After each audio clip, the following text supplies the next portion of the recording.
Welcome to Dear Watchers, an omniversal comic book podcast where we do a deep dive into the multiverse. We are traveling with you through the stories and the worlds that make up the omniverse of fictional realities we all love. And your watchers on this journey are me, Guido. And me, Boar. That's Rob from the Mirror Multiversal Dimension. I guess I could have been Guido of Earth. I don't know what Earth I'd be from. I'll have to come up with some explanation for an Earth I come from. Well, before we begin our trip to our many alternate Earths today, Guido, what's new in our Earth, whatever Earth this is? Last week was episode 100. This is Earth. Woo-hoo! Here. This will be Earth 101 because it's episode 101. Does it feel different being triple digits? Yes. Oh gosh, we're old hats at this right now. Kind of. Yes. Yeah. And yeah. So go listen last week to our countdowns Yes. because we did a bunch of Fun countdowns. So if this is your first time tuning in, or if you skipped last week, we had a lot of fun counting down not just our top listened to episodes and our least listened to episodes, but a whole bunch of other multiversal stuff. So go listen. Mm-hmm. We talked RoboCop. We talked Cloud Atlas. All over. All things we hope to cover. And speaking of things that we covered, we also saw Across the Spider-Verse. And on our Omniversity feed on Coffee, we actually did an episode about it. So you can listen to that. We did do a bonus episode. Yes, That was fun to see. And we have yet another multiversal movie coming to us this week. And I think we'll be talking more about that in a few minutes. But first, we have those giveaways that we revealed on our 100th episode last week. We will share about our first bundle soon. Remember that throughout the summer, we have 4 bundles of comics, some with some pretty major keys and great books. We have a What If and Elseworlds bundle, an MCU spec bundle, a DCU spec bundle, and a signed books bundle. Could this be the first episode that we give one away? Well, stay listening and find out. I don't even know. You don't even know. It's true. I tell you very little, though I write it in the notes. In my defense, you just don't read them. So, Correct. Our patrons are also getting a sleepover trading supply box with so many goodies that we're going to start sending out this week into next week.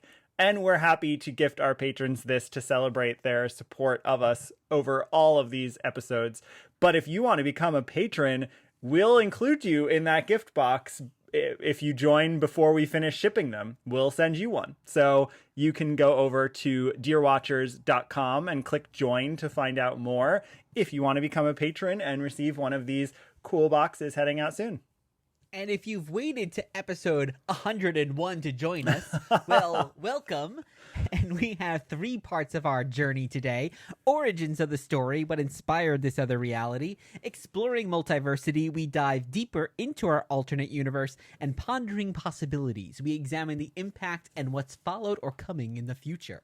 And remember to leave us a review wherever you're listening. It helps us, and we still want to keep growing through episode 200, which we'll eventually get to.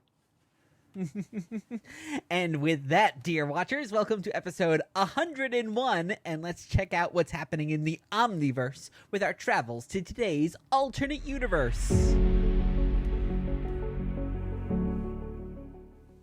And merciful Minerva, today we take a rather complicated trip to a barely scratch the surface of this very complicated question.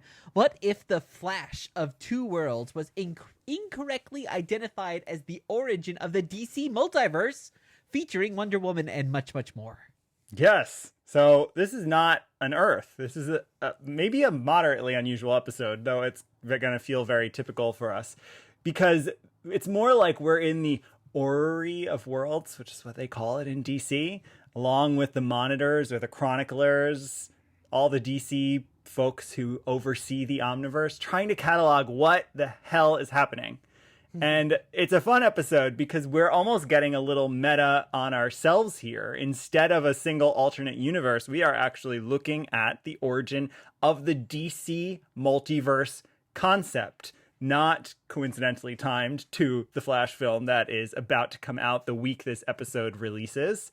And the DC Multiverse concept is incredibly tricky, and we're going to explain why in each segment. But first, what the heck is a multiverse?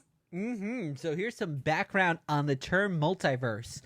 In 1895, philosopher William James, who's the brother of the novelist Henry James, he coined the term as an alternative to universe, using it to convey absence of order and unity. Truly, all we know of good and beauty proceeds from nature, but nonetheless, so all we know of evil. Visible nature is all plasticity and indifference, a moral multiverse, as one might call it, and not a moral universe. And that is William James. That's a recording, by the way, of course, right? Yeah. That's a recording of William James from the Is Life Worth Living address to the Young Men's Christian Association of Harvard University, May 1895. What? Yes, that's right. The YMCA did not just give us the Village People, but also the word multiverse. There is a lot in that. My gosh. But it's fun. Macho multiverse. I know. We should have a parody album of every Village People song, but with the multiverse. You know, I had a parody album where it was like Donald Duck doing Village People songs when I was growing up. That was fun. It's cool because William is not using it in the way that like we're using it, but it's not too dissimilar. Like just this idea that he's talking about that the universe is not unified universe, that in fact there's a multiverse. It's something spread out and disparate and distinct. And so it's a cool origin. Yeah, and Google Books actually was tracking the word, and it's fascinating because it is barely actually used until the 1930s. So William was really using it pretty early. And then it's used even in pretty small quantities in the 1930s. It's not really until the 1980s it begins to rise, and of course exponentially spikes into the 2000s. And we talked about that on our 100th episode there.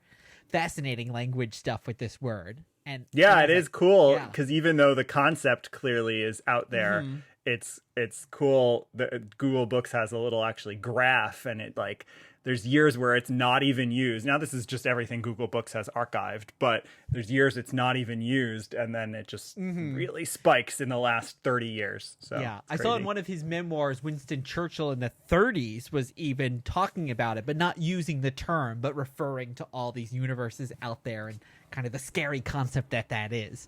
But as a concept, it has many different origins, some placing it back in ancient Greece with the concept of infinite worlds, others as an 1890s modern scientific discovery, received more popularization in the 1950s when physicist Hugh Everett speaks about the many worlds theory of quantum mechanics, though that theory is not popularized until the 1980s, and also talked about by Erwin Schrödinger of cat fame. And then sounds like Cats. Star of Cats. Jellicle Cats. And then very much in the fiction of the 1960s, and I think, Guido, you're going to tell us a little bit more about some of its uses in fiction. Yeah, so the many worlds concept, obviously a huge trope in comics, sci-fi, pulps, and the concept itself exists in fiction once you broaden it to include like parallel worlds and subdimensions and other dimensions and alternate realities. Then obviously there are just countless examples. Mythology, for example, so many similar things exist. But if we narrow it a little to try to understand a multiverse as like a direct alternate universe, you get this 1884 story called Flatland, A Romance of Many Dimensions, which is about a world of dimensions of shapes. I kid you not, the characters are shapes. It's a mathematical thing. Asimov loved it. Movie. It is. So I'm a square. I think the square is like the protagonist, maybe. I don't know. Yeah. I've never read it. I don't want to, but it sounds trippy. And then, of course, you get stuff in the 1890s like Time Machine and speculative fiction with numerous examples, though none are quite the alternate universe. So maybe an origin is there's this 1930 story Sidewise in Time, which is published in Astounding Stories by Murray Leinster, and it uses alternate universes in geography and creates this idea that if you time travel but sideways, you get to another universe. So instead of going to the past or the future, you can time travel sideways and get to an alternate universe. So that sounds solid to me as a good place of the origin. Of course, then you end up with big popular things like Chronicles of Narnia in the 50s, visiting other universes. I throw in Wizard of Oz, which comes before that, and also Alice in Wonderland, too. Those are all things going to other universes. Yeah, so you get other universe stuff. It's just the multiverse part isn't always present in those stories. So it's actually 1961. There's the Parallel World comic that we read for our main segment today that's often credited as creating the modern concept, though that is definitely incorrect. But maybe we can say that popularized it. And it's right after that, in 1963, that classic sci-fi writer and creator Michael Moorcock starts to use the word in The Sundred Worlds, which is credited and pretty well established as probably the first fiction use of the word multiverse. So 1963. And we're going to go more into the DC use of it and really dive into the comic book multiverse in just a few minutes. Yeah, so let's do that and talk a little bit about our background with the DC multiverse. And I'll go first, which is that it always confused me as a kid. Because the biggest thing I read, if listeners of the podcast have heard me talk about this before, but I was a huge reader, collector of DC Who's Who. I read that more probably than actual DC comics. And I would always be confused when, oh, wait, there's this Superman with gray on his temples. Okay, wait, he's from another Earth. And then Superman was also Superboy, but I was reading Superboy comics at the time when he had the leather jacket. It's like, wait, that's not Superboy. Wait, Clark Kent was also Superboy. So that was always so confusing to me. And as a reader of the JSA and then reading, oh, wait, they're on a different planet than everyone else. I never really fully got it until years later when I read more. And especially, I think, also the DC CW shows, which lean so heavily into that kind of alternate, creating a cohesive world while also embracing the multiverse, something I really learned much more about it. But how about you? And you've certainly never read either any of the major comic events that deal with this, which we will ultimately have to cover all of them if we continue the show forever. But yeah, you've never read Crisis on Infinite Earths, Infinite Crisis, Multiversity. The big comic event I was obsessed with as a kid was 0 Hour, but by that point they had all been combined. That is a piece of it. Mm-hmm. But they had 0 Hour is a piece together, yeah. So because the JSA had been functioning then in the world with the other heroes by that point. Yeah. Well, my background with the DC Multiverse is much deeper, I'd say. Being a fan, particularly from the last 30 years of comics, I've more leaned into my DC fandom, especially the last decade. But I read Crisis on Infinite Earths like most comic fans did, and 0 Hour, and the only major event with multiverse I probably didn't read was Armageddon 2001, which Mike from 10 Cent Takes is really obsessed with and helped me get all the issues of. So one day I think we're going to do a crossover and cover that. But I love Infinite Crisis. It's one of my favorite stories out there. Final Crisis. Multiversity is just a cool project by Grant Morrison that we will absolutely have to cover and is kind of mind-numbing and breaks your brain a bit. So I'm very familiar with the DC Multiverse, but I'm no expert. I don't think there is an expert on the DC Multiverse because it's so complicated, because you're dealing with almost 100 years now, or approaching 100 years of storytelling, and it was disconnected and disparate for so long.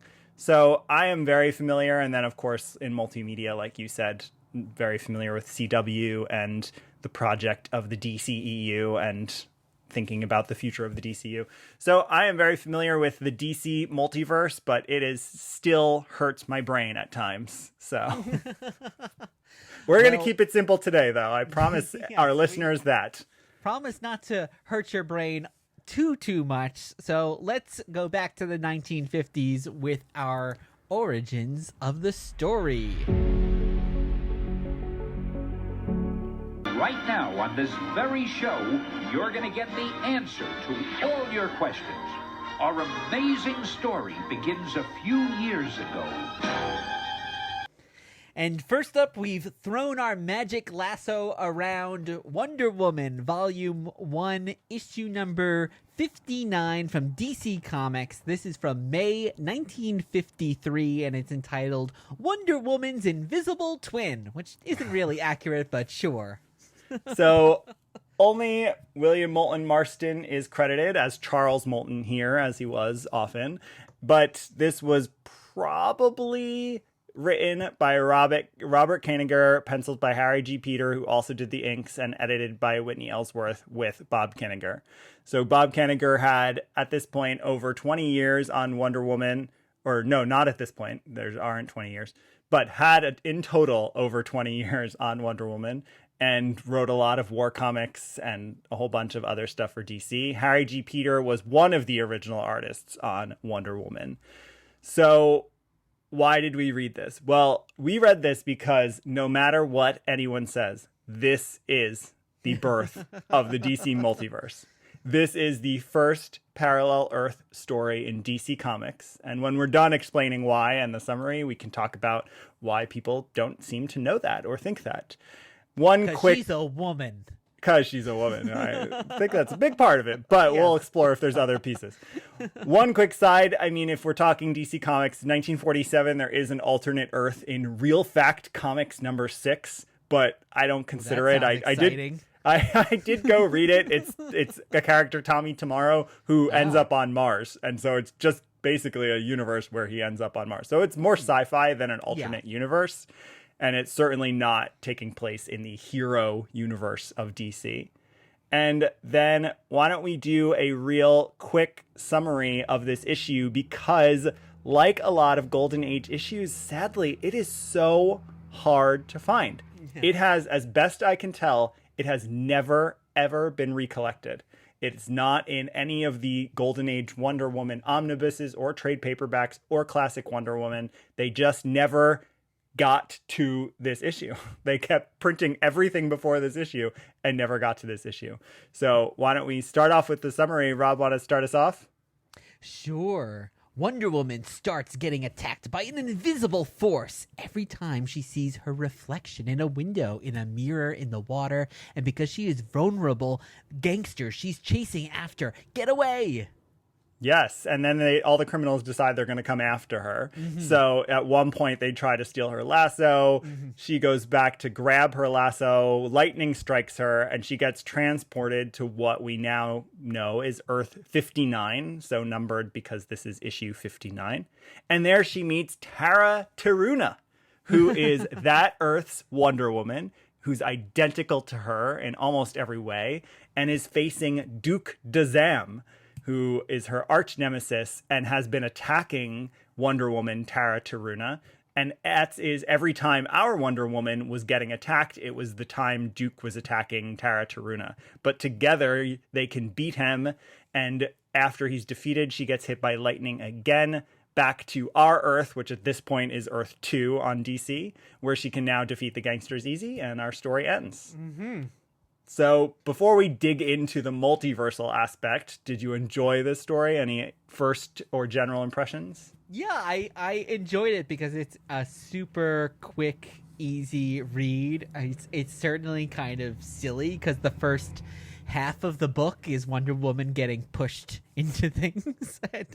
It's funny. All the invisible stuff is quite funny. Like she's getting pulled out the window. Mm-hmm. She's then like feeling choked by the mirror. Then she walks by a shop window and she just gets flung into it. I know. Oh, I was thinking there is like, I know Amazon is destroying brick and mortar businesses, but this is ridiculous. Oh my gosh, that is ridiculous. That is one of the worst puns ever. She falls in a lake at one point, and just also then everyone just feels bad for her because she tries to capture these criminals, and in fact her lasso drives away from her on the car, and then everyone is just like, oh, poor Wonder Woman. She's lost it. She's all the headlines are like, that's it. Wonder Woman just can't do anything. She's finished. Yeah, and literally she just, this feels like it should be a meme where she's just walking down the street and a man with a briefcase and a fedora just says, poor Wonder Woman. Yes. So yeah, that's really like half of the book is basically dedicated. Well, because to, it's like, one. her I being mean, at falling this around. point, Wonder Woman, like most comics, is an anthology. So this is a shorter story than usual because there's another Wonder Woman story in it, and then a few other unrelated stories and even prose and stuff. Comparing women's hair colors. Yeah. Yes. But staying on Wonder Woman, I'll say my overall impression is it's a really fun one, actually. Sometimes I think the Golden Age is a slog to get through, but No. this was not. This was fast-paced. It did have a little bit of funniness or just fun to it. And it's simple enough, but interesting. So I really loved this a lot. It was my first time reading it. I had never read it before. It was only in researching the multiverse that we came to this issue. So let's talk the multiverse here. Obviously, we have Tara Taruna, and it is her language that she translates into Wonder Woman. I don't get that. She's talking to Wonder Woman in English in what we're reading, but she is known as Tara Taruna, which is translated to Wonder Woman on her planet. And her planet this is where it's really just a multiverse, I guess, because it's like our planet, but I guess in, I don't know, whatever the time is that people wore, like, I guess like ancient Rome or Greece or Egyptian times, because she's kind of fighting a pharaoh.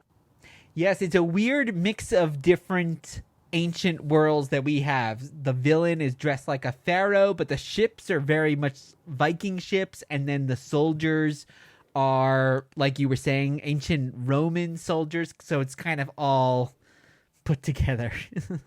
It is, but I think what makes this definitely the birth of the multiverse is not just that this other universe, this alternate universe, has its own Wonder Woman. So I think that aspect of it makes it a multiverse very clearly. But what's really cool to me is that there is a page in this where there's a panel showing Wonder Woman saying Earth must have a twin world existing simultaneously alongside it, but developing differently, and everyone on it is a double of everyone on Earth.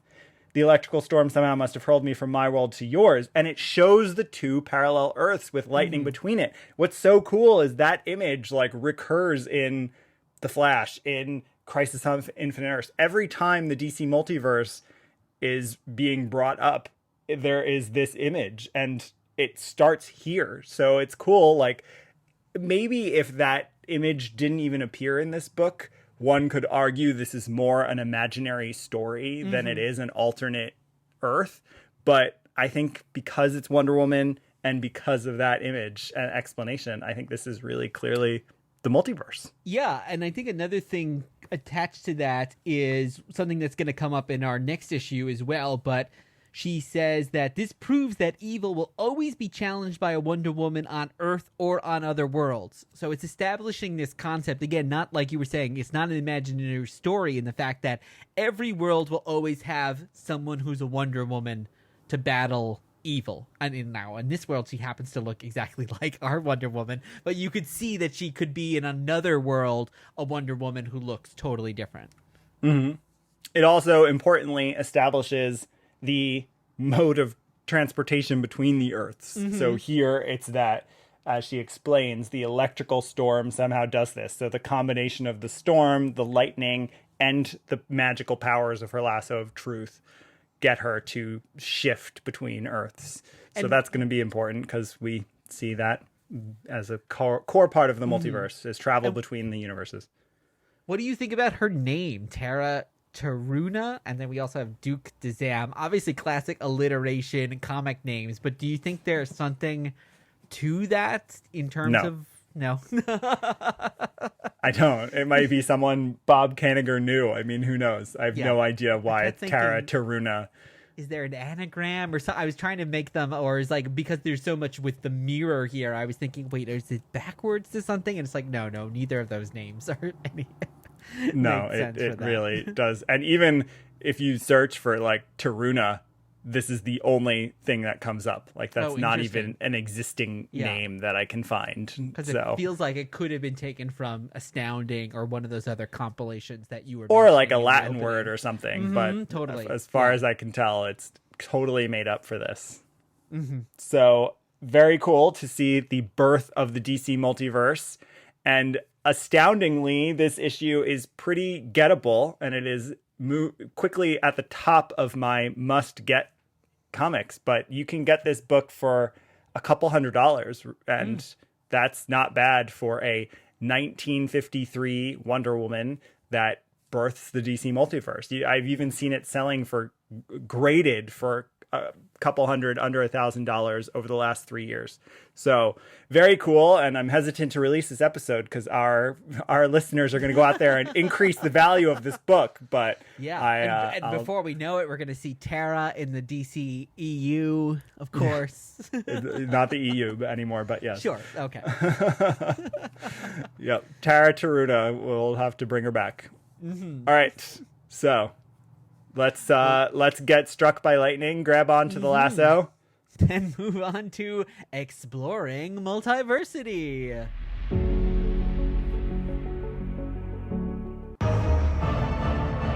I am your guide through these vast new realities. Follow me and ponder the question, what if? And out of our ring pops not our superhero suit, but instead this issue, The Flash, Volume 1, issue number 123 from September 1961, DC Comics, and it is called, of course, The Flash of Two Worlds. Super famous issue, written by Gardner Fox, penciled by Carmine Infantino, inked by Joe Giella, colored by Carl Gafford, lettered by Gasper Saladino, and edited by Julie Schwartz. Julie Schwartz, side notes, autobiography is later titled Man of Two Worlds, so definitely inspired by this incredibly famous issue. A little background before we get to this issue, why we read it and what it is. It's 1961 in this issue. In 1960, Strange Adventures 117 from DC had an alternate Earth. It's a post-atomic Earth, so again, more of a sci-fi story. Green Lantern issue 2 in 1960 mentions an alternate Earth because he fights this little villain alien that comes from some antimatter universe. But I'd call that basically Alien, and you don't see an alternate Earth. And then the same year as this issue, 1961, we have Wonder Woman 124, and that's considered to be what's called an impossible tale, not an imaginary tale, because it just simply could not have happened. It has all Wonder Girl, Wonder Woman, and Hippolyta all teaming up together as the Wonder family, and it just could not have happened. And then Superman's pal Jimmy Olsen and some other titles at this point are doing imaginary tales. But this issue, The Flash of Two Worlds, is an attempt to bridge, of course, the Golden Age Flash and eventually the Golden Age DC heroes to the Silver Age heroes. And in this story, we have the Flash, Barry Allen, the Flash that we know, who vibrates so fast while doing a magic trick at a community center benefit that he ends up on what we later find out is Earth 1, because we later find out that we are on Earth 2 in DC continuity at this point. And so he's in Keystone City, and he realizes somehow to find Jay Garrick and tells him his origin. And Rob, how does Barry realize that Jay is there and how to find him? Well, because he's read about Jay in comic books, in Flash comics that are written by Gardner Fox, who wrote this very issue. Yeah, so in a weird meta twist, this means that it is established in Earth 2, Gardner Fox writes Flash comics. He just writes them about Golden Age Flash Jay Garrick. So that's how Barry knows to find Jay. They end up teaming up, and I'm sure you'll want to talk more, but they end up teaming up against these three villains, these three absurd villains of the Golden Age Flashes, the Thinker, the Fiddler, and the Shade. And basically the book is a team up. They're separated and realize they'll be better together. And now this brings Jay Garrick out of retirement, but Barry, of course, vibrates back to our Earth. And this sets up what becomes stories for decades through to today of shifting between multiverses and using multiverses to retcon and bridge gaps and all that kind of stuff. Well, So I love one of the features that they mention is Barry says that Gardner Fox says that he sees these stories in his dreams when he's sleeping. And Gardner Fox also created the Wesley Dodds Sandman, who has these visions in his dreams. And then that is a power that's bestowed on our central character in Kingdom Come as well, to see these visions in the dream. So it all, again, seems like very self-referential in that way, that Gardner Fox is kind of in giving himself the Sandman powers on this Earth. yeah, it's fun. So was this your first time reading this classic issue? Yes, definitely was my first time reading it. I'm struck by, while it's funny because while it introduces these very meta concepts, which in a way seems very modern. Oh, we're going to have the writer referencing himself and comic books and putting this together. It combines that with such a silly sensibility that you read it and go, oh, this, you can see why people were turning to Marvel, where Marvel was, oh, we're going to be dealing with real human issues and drama and angst, and here it's like, oh, it's these very silly villains, and the whole kind of first quarter of the book where it's like, the magician hasn't showed up for the party, so that the Flash has to do it. And of course, like, literally Barry Allen says to Iris West, like, oh, I'm gonna go call the Flash and he'll come, but I have to go right now, and then he leaves, and it's like, oh, really? Like, Iris, how dumb is Iris that she can't pick up? So it's all that silliness, and you go like, oh, this is, you can see Batman 66 and all that other stuff in the colorfulness and the kind of absurdity that you get here that you don't even get over at Marvel at the same time. Yeah, I agree. And actually, I found that fun about it. I found it fun that the stakes aren't that high, that it's silly. I mean, even what the Fiddler, the Thinker,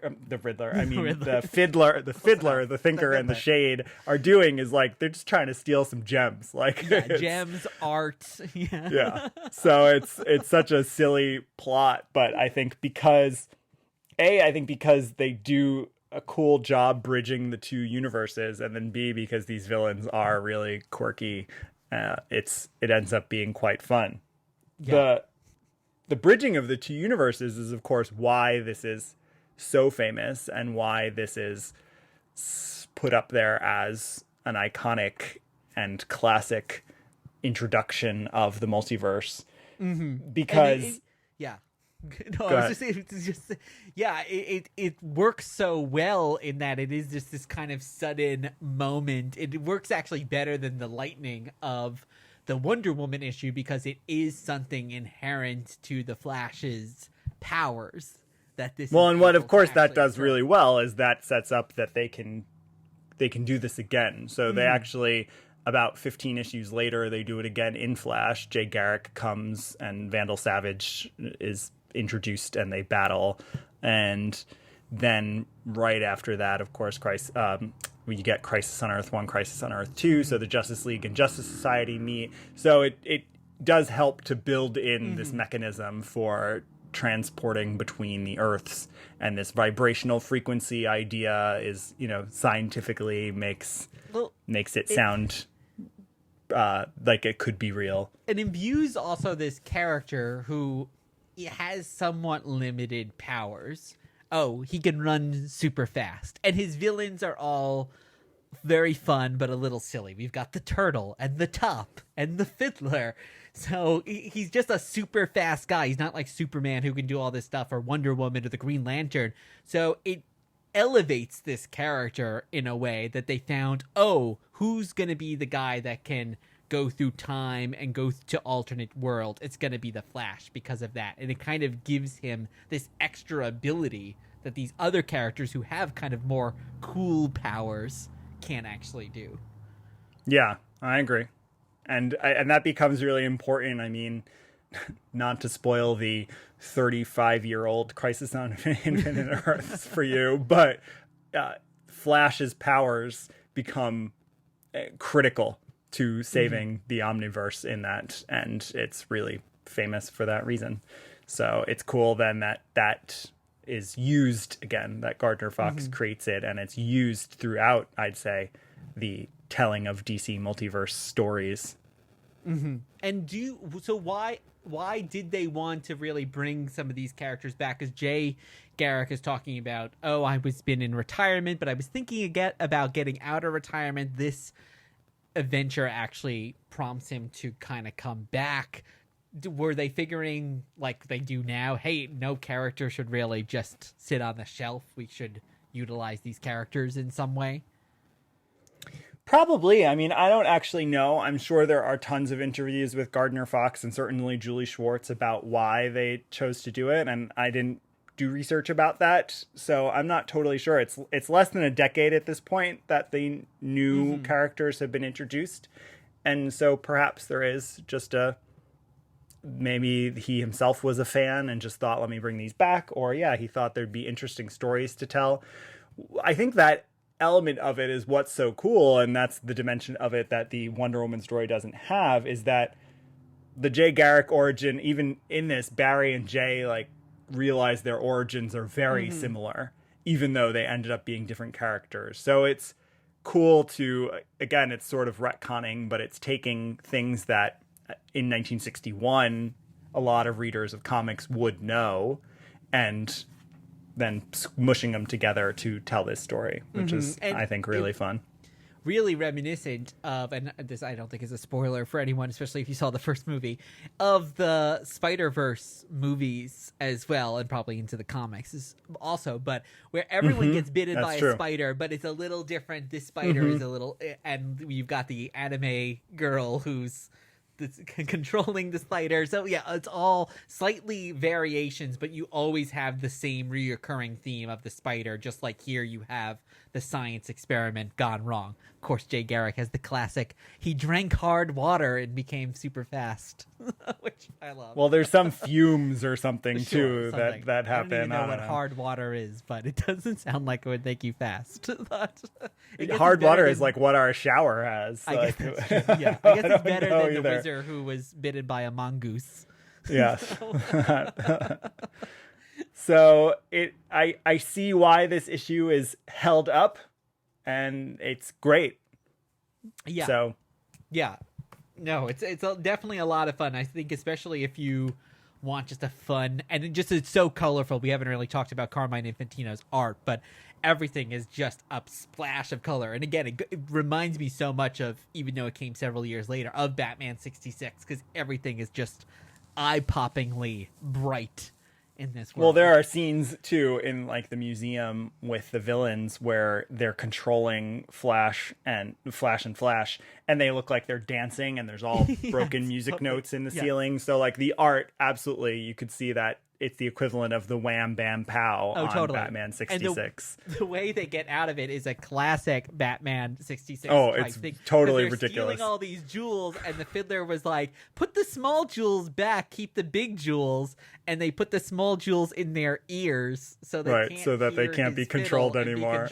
Which is completely something you would see Adam West do on. I probably did do something very similar.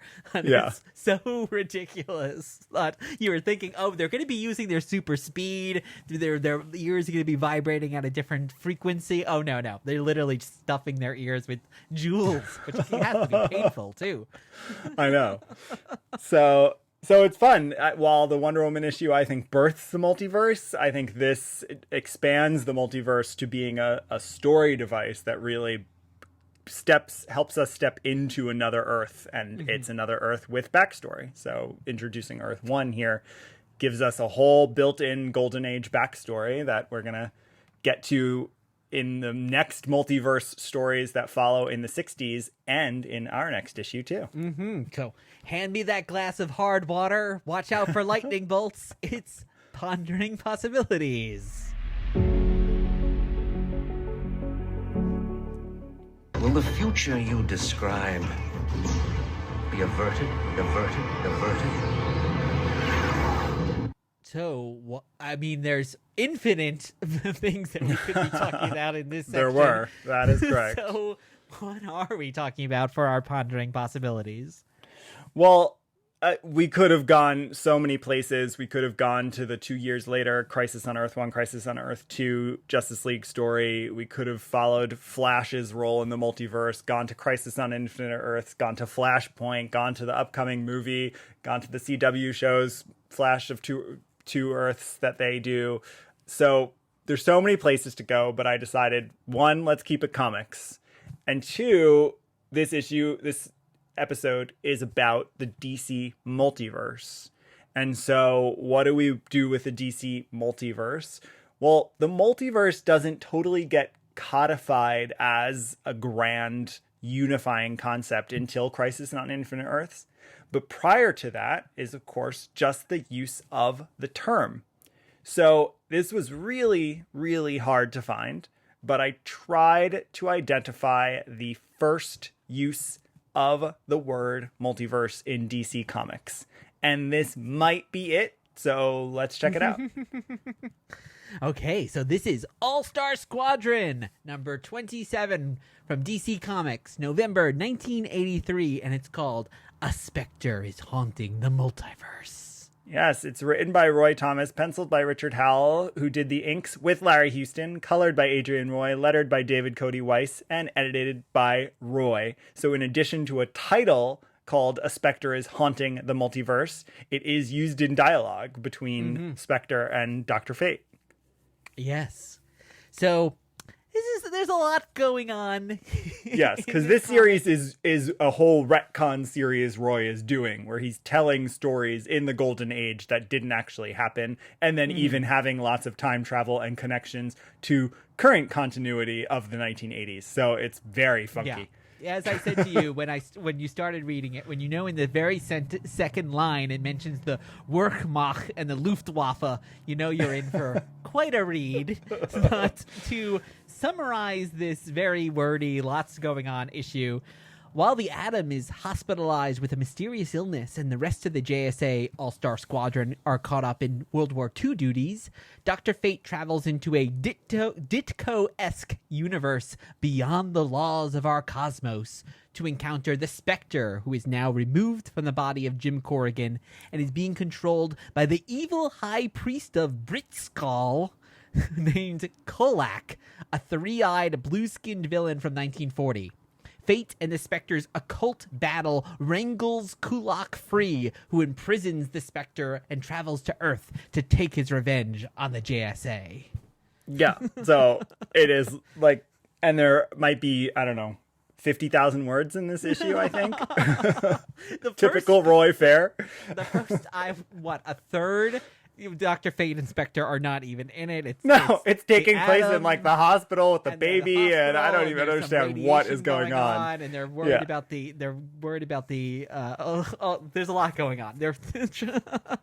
Wonder Woman is like, the men have such camaraderie, and I'm on the outside. And she has a scrying mirror, which required a Roy editor's note. There are a lot of editor's notes in this issue to state that she used a scrying mirror back in the 1940s.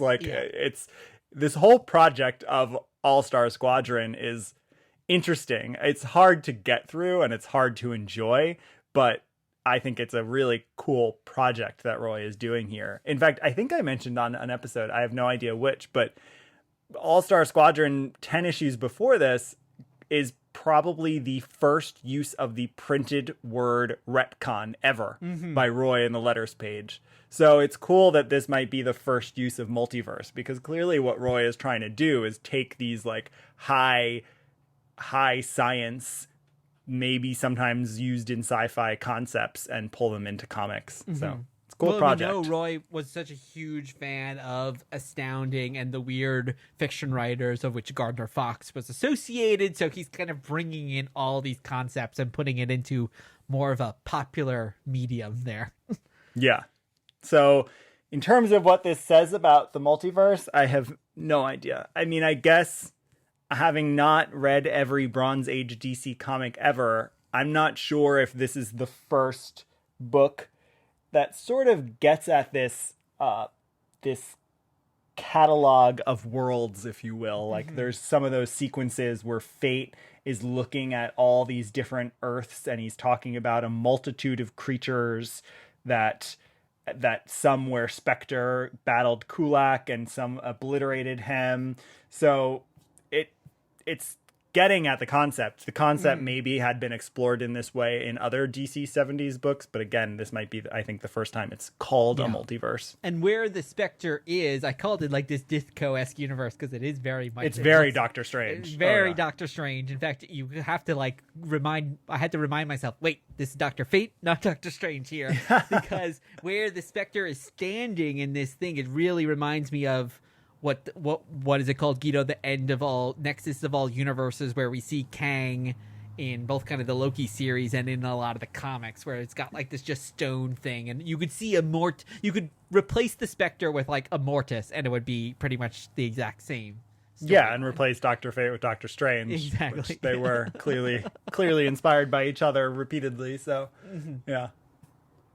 Yeah, so, yeah. I mean, there's a lot going on, but it is kind of this interesting idea to also bring back some of these old villains and old storylines from the past, and it's kind of interesting. What if this villain, I guess, was kind of also almost in this coma in this nether world too, from like the 1940s on, and well, I guess it's not the 80s here. It is still the 40s. That's where it gets kind No, of it's the 80s. Well, they refer to the 80s because they had just met Infinity Inc. So clearly we're just reading this right after a time travel story where they met the heroes of the 80s. So they do talk about the 80s here, which is weird. Because they're I know. Too, so, yeah. But that's what's weird is he's tying 40s to the 80s here. And just before we wrap on this convoluted, though fun as an artifact issue, the quote inside, so as you said, the title is "A Spectre is Haunting the Multiverse," but the quote inside is Dr. Fate saying, "I thought him disintegrated for all time, his essence scattered to the myriad corners of the multiverse, but he lives." And then he goes on to talk about the multitude of cultures and talk about the fathomless sea of worlds. So again, they're talking about this place where there's all these different worlds intersecting. And it makes sense that it's Dr. Fate. I was thinking reading this, it was like, oh, this is kind of the perfect character to introduce this term into DC, since this is a character who himself, his powers are coming from multiple different times through the, Nabu is inheriting him. And in fact, a lot of these JSA characters, even when you think of Hawkman, is actually reincarnated all these different ways, and the Spectre is the spirit who just comes into other people, and even Johnny Thunders, who's got this genie. Like so much of their powers are actually coming from these creatures or entities that live out of time. So it kind of makes sense that it's the JSA and not the JLA that's really introducing us to the multiverse there. Yeah, and it makes sense that it's Roy as a writer, both in terms of his own interests, as you were describing, but also his evolution from being a fan to being a writer, editor, going between the two companies, always someone really interested in continuity. Totally. So yeah. He's going literally between the multiverses of the big two. And as we just said here, he's bringing stuff in probably from Marvel, that aesthetic and some of maybe even the plot details of a Doctor Strange and stuff like that, and putting it into DC. And I think Richard Howell's art is also just great throughout. I mean, it is a really fun read that complements, especially since it's very wordy. The fact that the images are so cool, and the fact there's like this one image of Dr. Fate kind of almost becoming like playing cards through or mirrors and everything like that. It's just like, ooh, this is really cool, and it balances the wordiness very well. Yes, you can skim this issue and still get a lot out of it. Still get a lot out of it. Yeah. What I needed to do. Yeah. So I think it was fun to see the early evolution of the multiverse as a concept in DC. And I think we're going to see that. We've already seen it in mass media on the CW shows. We watched all the major events that did crossovers. And in just a few days, we are going to see it on the big screen. And I'll be very curious to see how the DCU incorporates the multiverse, how multiversal they will be moving forward. I'm intrigued by that question, and I think our next episode is gonna incorporate a bit of what we learned in the Flash and have a fun multiverse that we're going to visit too. We talked a bit about this on our 100th episode, but you're already also seeing like the backlash. I just saw literally AV Club posted on Friday an article. The multiverse is doomed, and even Spider-Man and the Flash can't save it. Why their over-reliance on the multiverse trope, where death has no meaning and every hero or villain can be resurrected, is awful, basically. So you're seeing like all the these same think thing pieces are silly. Yeah. So I'm whatever. curious though how that reaction to people like going, oh yes, like I love that you're bringing in my favorite characters, but at the same time, are the stakes lower there? I'm sure this has been something discussed in comicdom for decades now, since in Crisis on Infinite Earths, but now that it's becoming even more mainstream through the movies and these two huge movies that have just come out within weeks of each other, how that will resonate with the larger public. Yeah. Well, I imagine one place I'd like to see both companies, MCU and DCU, both companies' movies and TV shows go is to where the place where I think comics really are and have been for a long time with ebbs and flows, which is the multiverse exists. And that gives you the chance to any story you like, any version of a character you connect to is real. It exists. But every story, and in fact, the majority of stories, don't have to do with the multiverse. Mm-hmm. So that's the place I'd like to see us go. Like if someone really wants Henry Cavill's Superman movies to exist in a universe, they do. That's fine. They exist over in some universe, but we don't need to wonder is Henry Cavill going to show up in the next DCU movie? Like, who cares? It doesn't matter. Like, just let those be. They exist in some pocket universe. You can love them. And we're in a different part of the universe now. So I'm hoping that's where we go. I suspect it is where we're going. I think so too, yeah. And it's certainly where comics have been ever since the creation of this concept in 1953 in Wonder Woman. Don't you forget it, Flash fans. So that is a wrap, dear watchers. No bundle giveaway this episode, but stay tuned you had every to listen week. The whole time. Stay tuned every week this summer for your chance. Thank you for listening. I have been Guido of Earth 101. And I have been Rob of Earth 101, soon to be 102. The reading list is in the show notes. You can follow us on all social media at Dear Watchers. And leave a review wherever you listen to podcasts. We'll be back soon with another trip through the multiverse. In the meantime, in the words of Uatu, keep pondering the possibilities.